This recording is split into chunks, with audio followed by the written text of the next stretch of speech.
அண்ணா, நீ இட்ட வேலையை நான் தட்டாமல் செய்து முடிக்க வேண்டுமையானால் இளையவளாக இருந்தாலும் உன்னிடத்திலே நான் கேட்க போகும் 3 வரங்களை ஏற்று தர வேண்டும். என்னென்ன வர வேண்டும் கேளும் தங்கா. முதல் வரம், இரவோ பகலோ இந்த மாயாவிக்கு உறக்கம் என்பதே வரக்கூடாது.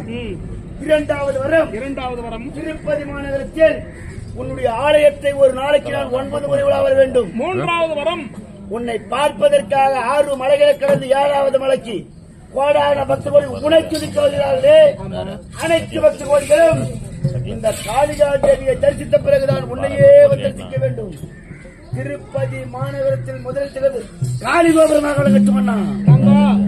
நீ கேட்ட 3 வரங்களையும் கடுகன அருளைக்கு என்னை காண வரும் கோடான கோடி பக்தர்கள் முதன்மையாகவும் தரிசன சேவை பெற்றல்லவா என் திருமலை வந்தெடுத்து என் சேவை பெறுவார்கள். அப்படியே கட்டுமண்ணா. அவர்களை உயிர் சேதம் இல்லாமல் மிரட்டி வா தங்கா.